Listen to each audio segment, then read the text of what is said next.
Hello everyone, study today with Viplav YouTube channel में स्वागत है। आज हम डिस्कस करेंगे क्लास 8 के 50 महत्वपूर्ण प्रश्न जो कि विज्ञान से संबंधित है। इसी टाइप के क्वेश्चन एग्जाम में पूछे जाते हैं जो कि आपको एग्जाम में बहुत ही हेल्प करेगा। अगर आप चैनल में नए हैं तो चैनल को सब्सक्राइब कर लीजिएगा और वीडियो को लाइक जरूर करिएगा और वीडियो को अंत तक जरूर देखिएगा, क्योंकि आज हम डिस्कस करेंगे 50 महत्वपूर्ण प्रश्न। इसी टाइप के क्वेश्चन एग्जाम में पूछे जाते हैं। तो चलिए वीडियो को शुरू करते हैं। क्वेश्चन नंबर 1 को देखिए, बल का एसआई मात्रक है। ऑप्शन को देखिए, न्यूटन, मीटर, न्यूटन मीटर, इनमें से कोई नहीं। इसका सही आंसर हो जाएगा न्यूटन।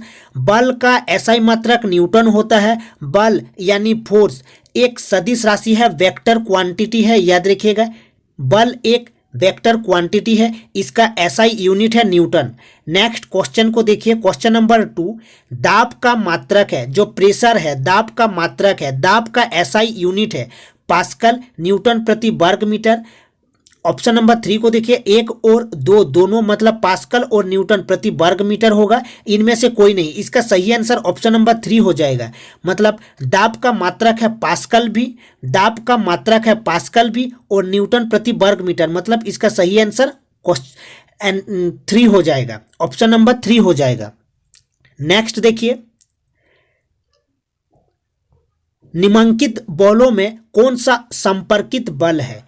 क्वेश्चन नंबर 3 को देखिए, कौन सा संपर्कित बल है। गुरुत्व बल, चुंबकीय बल, स्थिर वैद्युत बल, घर्षण बल। इसका सही आंसर हो जाएगा ऑप्शन नंबर 4, घर्षण बल। कौन सा संपर्कित बल है ना, घर्षण बल एक संपर्कित बल है, याद रखिएगा। नेक्स्ट क्वेश्चन देखिए, क्वेश्चन नंबर 4 को देखिए। क्वेश्चन नंबर 4, आवेशित वस्तुओं द्वारा दूसरी वस्तुओं पर कुछ दूरी से बिना सीधे संपर्क के लगने वाले बल को डैश कहते हैं। घर्षण बल कहते हैं, चुंबकीय बल कहते हैं, गुरुत्व बल कहते हैं या वैद्युत बल कहते हैं। इसका सही आंसर हो जाएगा ऑप्शन नंबर 4 हो जाएगा, वैद्युत बल कहा जाता है।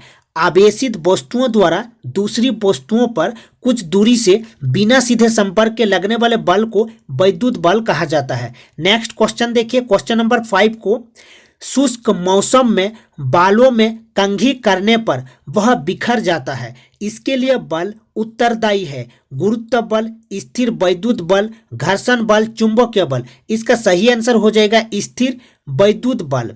शुष्क मौसम में बालों में कंघी करने पर वह बिखर जाता है, स्थिर वैद्युत बल के कारण वह बिखर जाता है। नेक्स्ट देखिए, क्वेश्चन नंबर 6 को देखिए।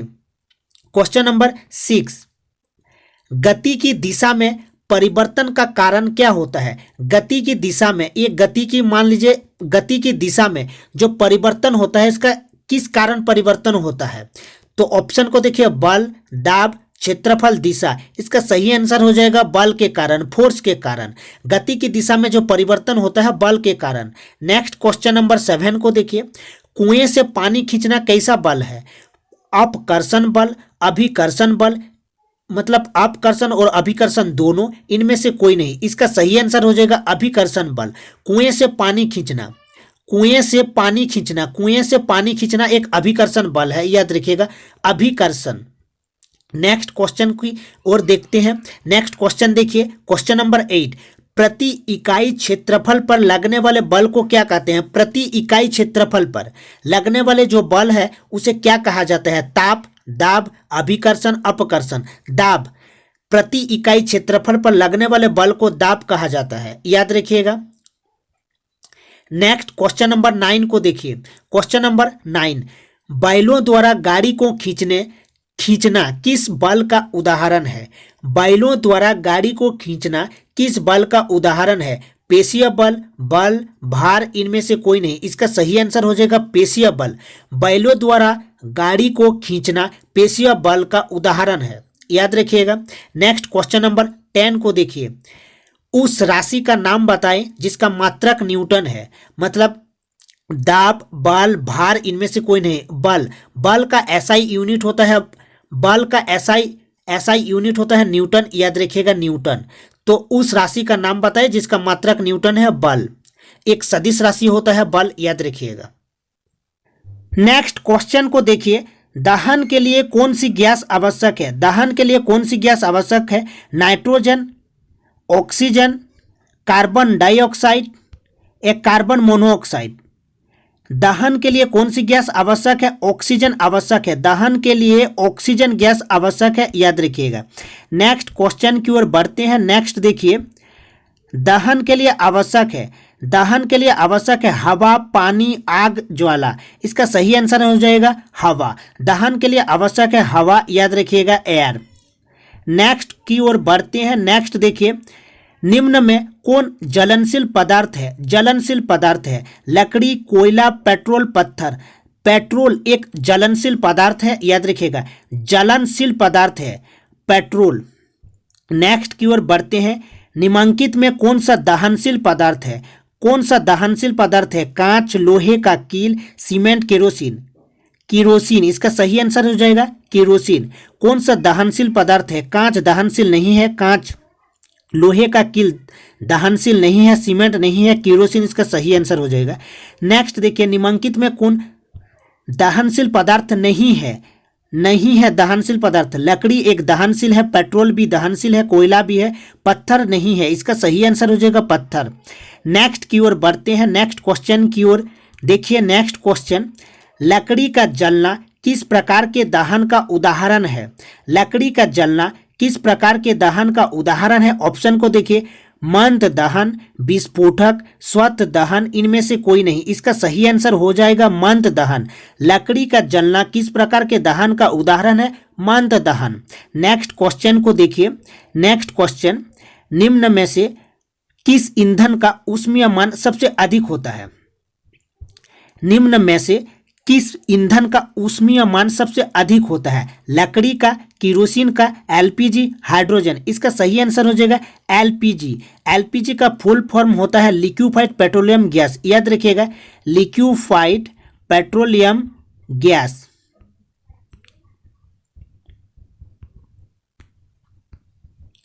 याद रखिएगा एलपीजी। एलपीजी का ऊष्मीयमान सबसे अधिक होता है। नेक्स्ट देखिए, ज्वाला में कितने क्षेत्र होते हैं? ज्वाला में कितने क्षेत्र होते हैं? ऑप्शन को देखिए, 4, 3, 5, 2। इसका सही आंसर हो जाएगा 3। ज्वाला में कितने क्षेत्र होते हैं? 3 क्षेत्र होते हैं। ज्वाला में 3 क्षेत्र होते हैं, याद रखिएगा। नेक्स्ट की ओर बढ़ते हैं। नेक्स्ट क्वेश्चन को देखिए, कागज के कप में पानी डालकर गर्म करने पर क्या होगा? कागज के कप में पानी डालकर अगर उसको गर्म किया जाए तो क्या होगा? कागज का कप जल जाएगा? नहीं, ये ऑप्शन गलत। कागज का कप नहीं जलेगा। ऑप्शन नंबर 2 सही हो जाएगा। कागज के नीचे से फट जाएगा, ये रॉन्ग हो जाएगा। इसका सही आंसर हो जाएगा ऑप्शन नंबर 2, कागज का कप नहीं जलेगा। कागज के कप में अगर पानी डालकर उसको गर्म किया जाए तो कागज का कप नहीं जलेगा, याद रखिएगा। नेक्स्ट की ओर बढ़ते हैं। नेक्स्ट क्वेश्चन को देखिए, किसी पदार्थ के दहन का पोषक पदार्थ है? किसी पदार्थ के दहन का पोषक पदार्थ है कार्बन, कार्बन मोनोऑक्साइड, ऑक्सीजन, जल। इसका सही आंसर हो जाएगा ऑक्सीजन, याद रखिएगा ऑक्सीजन। नेक्स्ट क्वेश्चन को देखिए, अंडाणु तथा शुक्राणु के संलयन को क्या कहते हैं? अंडाणु तथा शुक्राणु के संलयन को क्या कहते हैं? निषेचन, युग्मनज, मुकुलन, जनन। इसका सही आंसर हो जाएगा निषेचन। अंडाणु फीमेल में, अंडाणु फीमेल में और शुक्राणु मेल में, याद रखिएगा।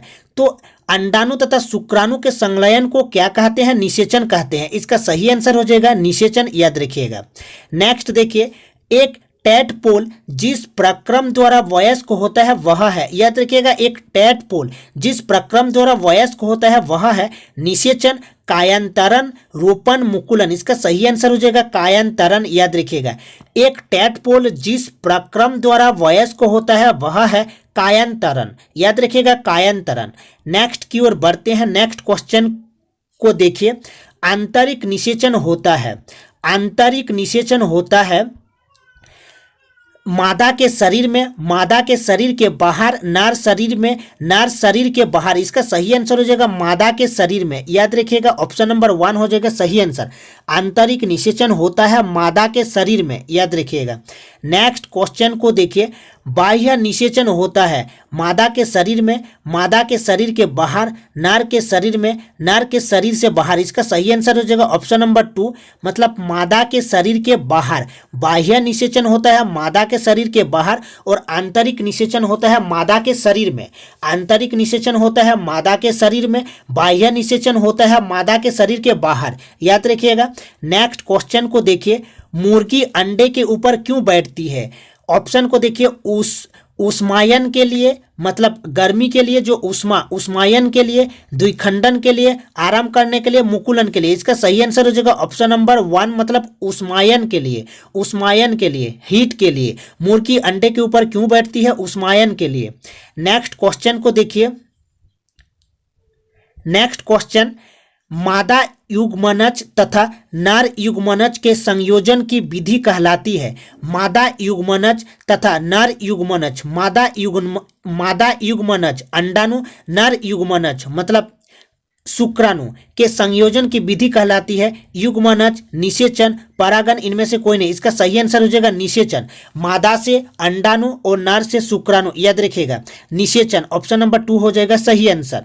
नेक्स्ट की ओर बढ़ते हैं। नेक्स्ट क्वेश्चन को देखिए, नर और मादा युग्मक मिलकर क्या बनाते हैं? नर और मादा युग्मक मिलकर क्या बनाते हैं? युग्मनज, जरायुज, मुकुल, शुक्राणु। इसका सही आंसर हो जाएगा युग्मनज। नर और मादा युग्मक मिलकर क्या बनाते हैं? युग्मनज। नेक्स्ट की ओर बढ़ते हैं। नेक्स्ट क्वेश्चन को देखिए, एक युग्मनज में पाए जाने वाले केंद्रकों की संख्या होती है। एक युग्मनज में, मतलब नर और मादा युग्मक मिलकर क्या बनाते हैं? युग्मनज, याद रखिएगा। नर और मादा युग्मक मिलकर बनाते हैं युग्मनज। और एक युग्मनज में पाए जाने वाले केंद्रकों की संख्या होती है 1, 2, 3, 4। इसका सही आंसर हो जाएगा 1, याद रखिएगा। इसका सही आंसर हो जाएगा 1। नेक्स्ट की ओर बढ़ते हैं। नेक्स्ट क्वेश्चन को देखिए, जो जंतु अपने जैसे शिशु को जन्म देते हैं उन्हें कहते हैं। जो जंतु अपने जैसे शिशु को जन्म देते हैं उसे क्या कहा जाता है? जरायुज, अंडप्रजक, शैशवच, लैंगिकज। इसका सही आंसर हो जाएगा जरायुज। मतलब जरायुज क्या होता है? जो जंतु अपने जैसे शिशु को जन्म देते हैं उसे जरायुज कहा जाता है।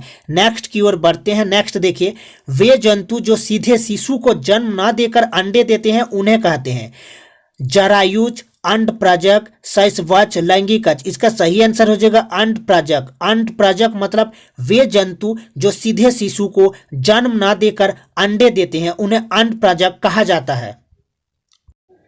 नेक्स्ट क्वेश्चन, वस्तुओं को दृश्य कौन बनाता है? आंख, प्रकाश, दूरबीन, सूक्ष्मदर्शी। इसका सही आंसर हो जाएगा प्रकाश। वस्तुओं को दृश्य कौन बनाता है? प्रकाश, याद रखिएगा लाइट।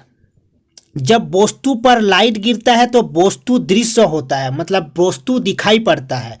नेक्स्ट देखिए, वे वस्तुएं जो प्रकाश उत्सर्जित करती है क्या कहलाती है? प्रदीप्त, अप्रदीप्त, प्रकाशपुंज। इनमें से कोई नहीं। वे वस्तुएं जो प्रकाश उत्सर्जित करती है उन्हें प्रदीप्त कहा जाता है, प्रदीप्त कहा जाता है। नेक्स्ट देखिए, परावर्तन के कितने नियम है? परावर्तन के कितने नियम है? परावर्तन के 2 नियम है, 3 नियम है या 4 नियम है? इसका सही आंसर परावर्तन के 2 नियम है। याद रखिएगा कौन कौन सा नियम। आपतन कोण परावर्तन कोण के बराबर होता है। आपतन कोण परावर्तन कोण के बराबर होता है, याद रखिएगा। और आपतित किरण दर्पण के आपतन बिंदु पर अभिलंब तथा परावर्तित किरण सभी एक ही तल में होते हैं। इन दोनों को याद रखिएगा, परावर्तन के नियम को। 2 नियम। आंख से दिव्यांग व्यक्ति के लिए कौन सी लिपि लोकप्रिय है? ब्रेल, देवनागरी, रोमन, अरबी। ब्रेल। आंख से दिव्यांग व्यक्ति के लिए कौन सी लिपि लोकप्रिय है? ब्रेल। नेक्स्ट क्वेश्चन की ओर देखते हैं। मानव नेत्र वस्तु का प्रतिबिंब किस भाग पर बनाता है? मानव नेत्र वस्तु का प्रतिबिंब मतलब जो इमेज बनता है, जो छवि बनता है, किस भाग पर बनता है? रेटिना पर, आइरिस पर, कॉर्निया पर। कोई नहीं। इसका सही आंसर हो जाएगा रेटिना पर। मानव नेत्र का जो इमेज बनता है वो रेटिना पर बनता है। आइरिस, आंख का जो कालर पार्ट होता है, उसे आइरिस कहा जाता है। और कॉर्निया, आई डोनेशन मतलब नेत्र दान में कॉर्निया को दान किया जाता है। इनको भी याद रखिएगा। नेक्स्ट देखिए, आपतन कोण तथा परावर्तन कोण का मान डैश होता है। आपतन कोण तथा परावर्तन कोण का मान समान होता है, याद रखिएगा। आपतन कोण तथा परावर्तन कोण आपस में बराबर होते हैं। एंगल आई इजिकल टू क्या होता है, एंगल आर। आपतन कोण और परावर्तन कोण बराबर होते हैं। प्रकाश के परावर्तन के दो नियम है। एक नियम आपतन कोण परावर्तन कोण के बराबर होता है और आपतित किरण दर्पण के आपतन बिंदु पर अभिलंब तथा परावर्तित किरण सभी एक ही तल में होते हैं, याद रखिएगा। नेक्स्ट देखिए, आपतन कोण परावर्तन कोण के बराबर कब होता है? सदैव, कभी कभी, विशेष दशाओं में, कभी नहीं। इसका सही आंसर हो जाएगा सदैव। आपतन कोण परावर्तन कोण के बराबर सदैव होता है। नेक्स्ट देखिए, निम्न में कौन सी जोड़ी हमेशा बराबर होता है? आपतन कोण परावर्तन कोण, आपतित किरण और परावर्तित किरण, आपतन बिंदु और अभिलंब, आपवर्तक सतह और परावर्तक सतह। इसका सही आंसर हो जाएगा आपतन कोण और परावर्तन कोण बराबर होते हैं। ऑप्शन 1 हो जाएगा सही आंसर। नेक्स्ट देखिए, समतल दर्पण से बना प्रतिबिंब होता है। समतल दर्पण से बना प्रतिबिंब होता है, आभासी होता है, वास्तविक होता है, सामने, इनमें से कोई नहीं। इसका सही आंसर हो जाएगा आभासी। समतल दर्पण से बना प्रतिबिंब कैसा होता है? आभासी होता है, याद रखिएगा। नेक्स्ट देखिए, वह यंत्र जो दृष्टि रेखा पर नहीं रहने वाले वस्तुओं को दिखा सकता है। वह यंत्र जो दृष्टि रेखा पर नहीं रहने वाले वस्तुओं को दिखा सकता है। पेरिस्कोप, कैलाइडोस्कोप, विक्षेपण, प्रकीर्णन। इसका सही आंसर हो जाएगा पेरिस्कोप। पेरिस्कोप इसका सही आंसर हो जाएगा। नेक्स्ट क्वेश्चन को देखिए, स्वपोषी का उदाहरण है। स्वपोषी का उदाहरण है गाय, बकरी, मनुष्य, आम का पौधा। इसका सही आंसर हो जाएगा आम का पौधा। आम का पौधा में प्रकाश संश्लेषण होता है, मतलब फोटोसिंथेसिस होता है। आम का पौधा मतलब पौधा अपना भोजन स्वयं से बनाता है, तो प्रकाश संश्लेषण होता है, मतलब स्वपोषी का उदाहरण है। नेक्स्ट देखिए, जब एक ही किस्म के पौधे किसी स्थान पर बड़े पैमाने पर नियमित रूप से उगाए जाते हैं तो उसे क्या कहते हैं? अनाज, फसल, कृषि, खेती। इसका सही आंसर हो जाएगा फसल। इसका सही आंसर हो जाएगा फसल। नेक्स्ट क्वेश्चन को देखिए, राइजोबियम नामक जीवाणु किस फसल के जड़ में पाए जाने वाले ग्रंथियों में उपस्थित होते हैं? राइजोबियम एक जीवाणु होता है, याद रखिएगा। तो रेशेदार फसल में, फलीदार फसल में, अनाज फसल, इनमें से कोई नहीं। इसका सही आंसर हो जाएगा फलीदार फसल। फलीदार फसल के जड़ में राइजोबियम नामक जीवाणु पाया जाता है, याद रखिएगा। नेक्स्ट देखिए, फसल चक्रण से मिट्टी का उर्वरता। फसल चक्रण से मिट्टी की उर्वरता क्या होता है? बढ़ जाती है, घट जाती है, अपरिवर्तित रहती है, इनमें से कोई नहीं, बढ़ जाती है। फसल चक्रण से मिट्टी की उर्वरता बढ़ जाती है, याद रखिएगा। फसल चक्रण से मिट्टी की उर्वरता बढ़ती है। नेक्स्ट देखिए, मिट्टी को उलटने, पलटने एवं पोला करने की प्रक्रिया कहलाती है जुताई, सिंचाई, बुआई, निराई। इसका सही आंसर हो जाएगा जुताई। मिट्टी को उलटने, पलटने एवं पोला करने की प्रक्रिया को कहा जाता है जुताई। नेक्स्ट देखिए, नेक्स्ट क्वेश्चन, खरीफ फसल का उदाहरण है। खरीफ फसल का उदाहरण है गेहूं, आलू, धान, सोयाबीन। धान हो जाएगा। खरीफ फसल का उदाहरण है धान। रबी फसल का उदाहरण गेहूं हो जाएगा, याद रखिएगा। खरीफ फसल का उदाहरण है धान, याद रखिएगा। नेक्स्ट देखिए, ग्रीष्म ऋतु में लगाई जाने वाली फसल है, उगाई जाने वाली फसल है, कौन सी है? रबी फसल, खरीफ फसल, जायद फसल, कोई नहीं। इसका सही आंसर हो जाएगा जायद फसल। ग्रीष्म ऋतु में उगाई जाने वाली फसल है जायद फसल। नेक्स्ट देखिए, नेक्स्ट रेशेदार फसल है। रेशेदार फसल है कौन सा? सूरजमुखी, कपास, चना, गेहूं। इसका सही आंसर हो जाएगा कपास। रेशेदार, जहां से रेशा निकलता हो, याद रखिएगा। नेक्स्ट क्वेश्चन देखिए, जंतुओं द्वारा प्राप्त खाद्य पदार्थ है। जंतुओं द्वारा प्राप्त होता है दाल, शहद, फल, चावल। इसका सही आंसर हो जाएगा शहद। जंतुओं द्वारा प्राप्त खाद्य पदार्थ है शहद, याद रखिएगा। नेक्स्ट देखिए, रबी फसल का उदाहरण है धान, मकई, गेहूं, सोयाबीन। इसका सही आंसर हो जाएगा गेहूं। रबी फसल का उदाहरण है गेहूं। तो ये थे इंपॉर्टेंट क्वेश्चन जो कि आपको एग्जाम में बहुत ही हेल्प करेगा, क्योंकि इसी टाइप के क्वेश्चन पूछे जाते हैं। मिलते हैं नेक्स्ट वीडियो में।